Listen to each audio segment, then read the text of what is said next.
Hello, friends. Welcome to The Big Talk. I am Tricia Brouk.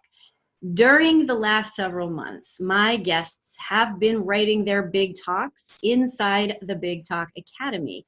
And we're going to dig deep into the process, the power of story, and why community is so important. I am super excited to welcome our featured guest today, the incredible Beatrice Weber. Beatrice, are you ready to drop in? Yes, I am. Beatrice Weber is an interspiritual minister, a writer, speaker, and coach. She empowers people who have experienced religious, familial, or community trauma, connect with their own inner greatness, and create powerful and joyful lives. And I would like to add also, Beatrice, that you are a phenomenal speaker. Would you take a minute to fill us in on anything that I missed? I think that encapsulates it really quickly. I didn't start to get into my background because that's way too long for now, but I do come from a background of experiencing a lot of familial and religious trauma and overcame that. And that's why I'm so passionate about giving this over to others. I'm really excited that you're on the show because there's several things we're going to cover today. Story, what it's like to be inside the Big Talk Academy, but also I want to touch on and start with how important it is as a speaker to be at the ready. I literally posted in Facebook 10 minutes ago the importance of being ready for the call. And I just posted, the first person who responds with yes gets to be on my podcast and YouTube channel, and I'm shooting in 10 minutes. And you immediately responded. All I needed from you was your bio, knowing its camera, knowing its audio, and you stepped in, and it was a flawless yes. Talk to our audience a little bit about the importance of being ready, Beatrice. I think that's been a lot of the motto of my life. Some of the biggest decisions and most important decisions that I made came from deep inside of me when I said that yes. I didn't spend days and weeks and months thinking about it, judging the pros and cons. It was just such a clear yes. And it's that inner yes that has guided me. And that's what came up now when I saw that. I love it. I love it. So for everybody watching and listening, it's really important to say yes and not worry about the outcome and detach to that outcome, because you're giving yourself a really incredible opportunity that you didn't have 5 minutes ago. So it's really, really important to remember that. I do want to dig in a little bit to story because this season and this episode is all about the importance of story. And I know your story. We have been communicating for several years, and I've been watching you share your story in such an elegant and eloquent and important way. So share with our audience, Beatrice, what is your story? Okay, so I grew up in the ultra-Orthodox Hasidic community. And lived as part of it really for about 40 years. You know, when you grow up in such a tight-knit, close community, you really don't ask too many questions or consider a world outside of that. It's just all you know, it's all you do. After I divorced 6 years ago, that gave me the opportunity to start exploring a little bit, start figuring out what I wanted, what I didn't want. And as I became more and more connected with my inner voice and what was important to me, I started making different choices and figuring out what was important to me and how I can start to craft my life. So some of the things I do now, maybe other people have done when they were younger. But what has been interesting to me is as I started sharing my story more and more of finding my voice, finding my passion, finding what was important to me, there were so many other people that resonated with me, people that didn't come from my background. And that's when I realized this is not unique to the community I come from. Many women and many people have not been encouraged to explore their own passions, explore their dreams. And it really spoke to me the importance of sharing my story and sharing my journey and how that can impact others.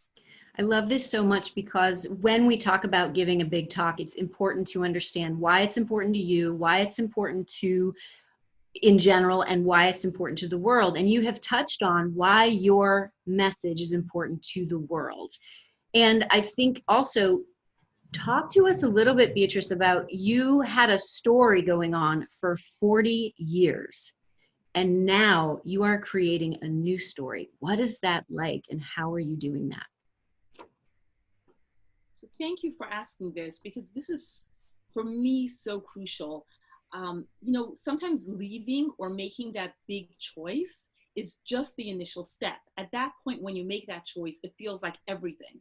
But then a year later, you realize, oh no, that was just the first step. And for me, creating a new life, creating a life of happiness, of joy, of freedom was a lot more than just taking that initial step, leaving that bad marriage or leaving that community. It really took digging deep, looking at a lot of my beliefs, a lot of my ways of thinking, and really switching them to beliefs that I really wanted to have, and that would enable me to create a joyful life for myself. And how has that process made its way into your speaking career and your writing? So I was taught very clearly not to speak about anything, not to speak about private things that were going on at home. It was a really important part of my life to make everything look perfect on the outside. Nobody should know about anything. And that was what I was taught to do.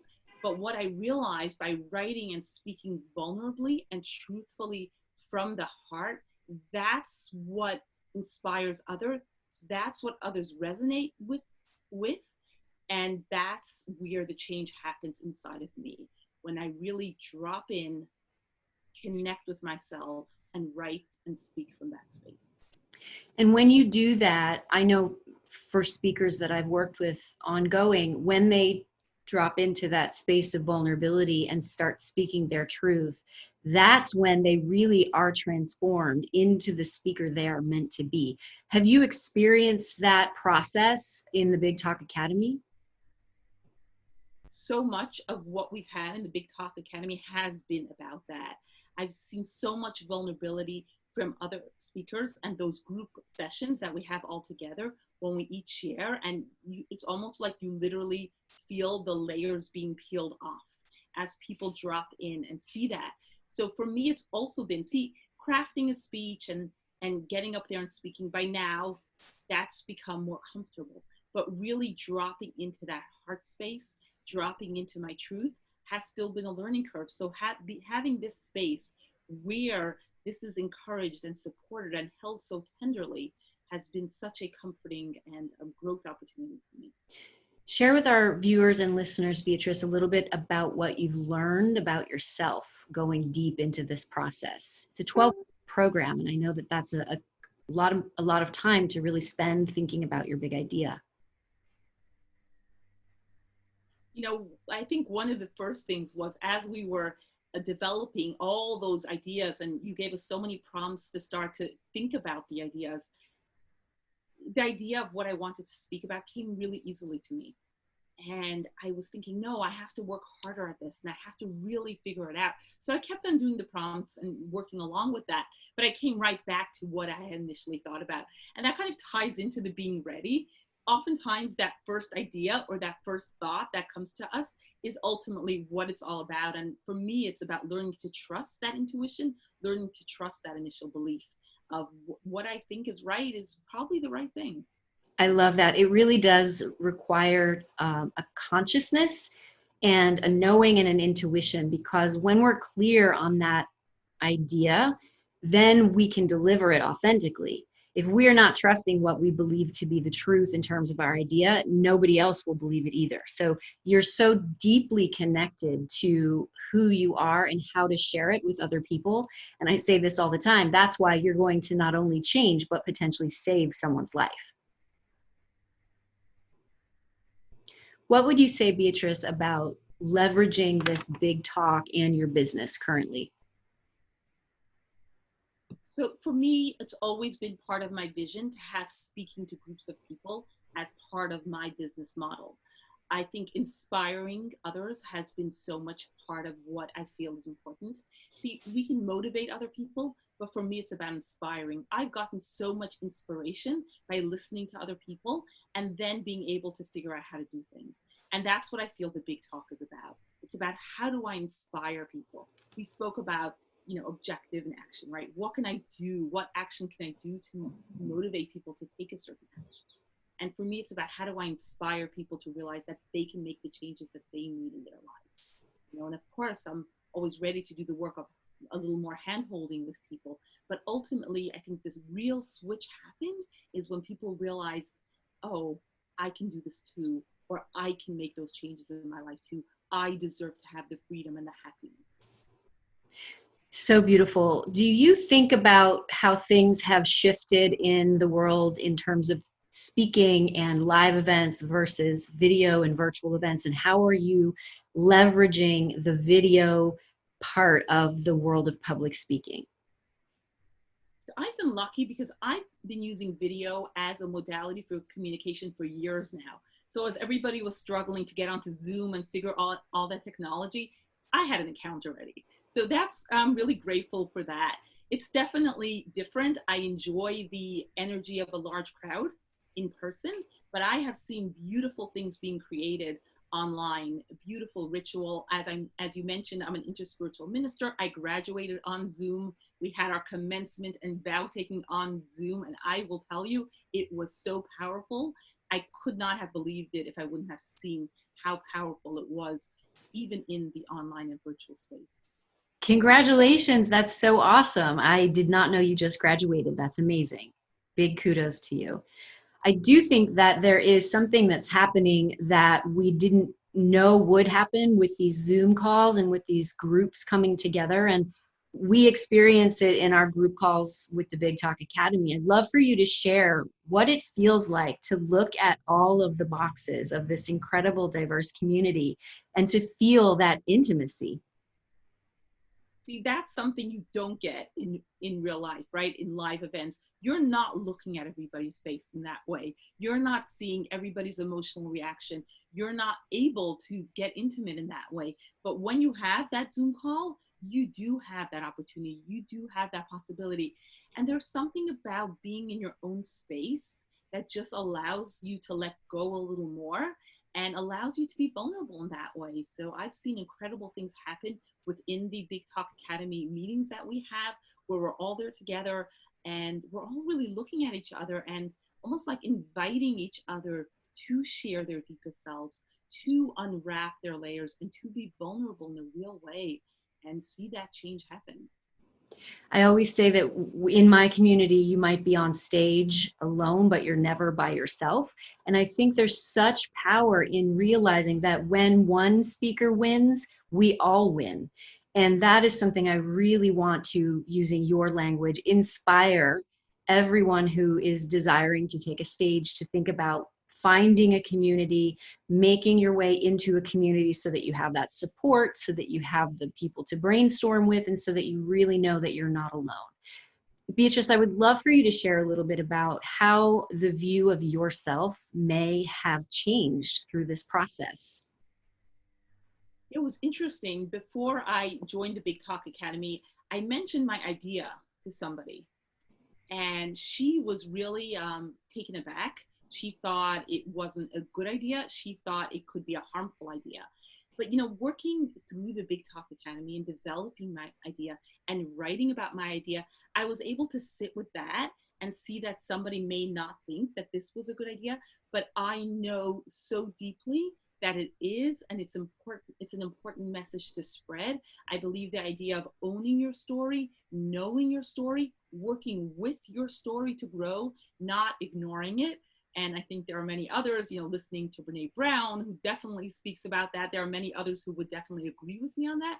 And believing that what my idea is and what I need to share with the world is important has, I think, been one of the most transformational things that I've experienced.